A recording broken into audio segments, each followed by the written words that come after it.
હવે એક જાગૃત નાગરિકની ન્યુઝીલેન્ડમાં બેઠા બેઠા આત્મા જાગી ગઈ. ત્યાંના રોડ રસ્તાઓ બતાવે છે, ત્યાં કેવી કેવી સુવિધાઓ મળે છે ત્યાંની જનતાને.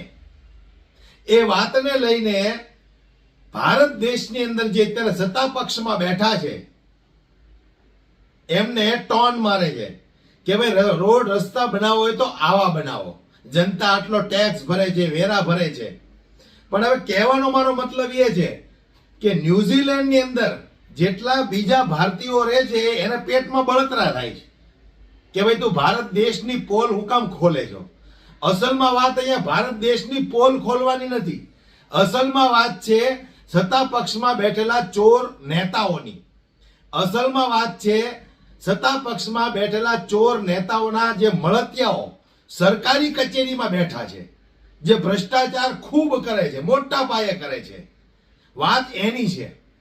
જનતા આટલા વેરાઓ ભરે છે, ટેક્સ ભરે છે, છતાંય સુવિધાના નામે એને શું મળે છે? એટલે એ વ્યક્તિ ત્યાંના રોડ રસ્તા બતાવે છે કે ભાઈ અહીંયા આવા રસ્તા છે, અમે ટેક્સ ભરીએ, તમે પણ ટેક્સ ભરો છો, તો તમને આવી સુવિધાઓ કેમ નથી મળતી?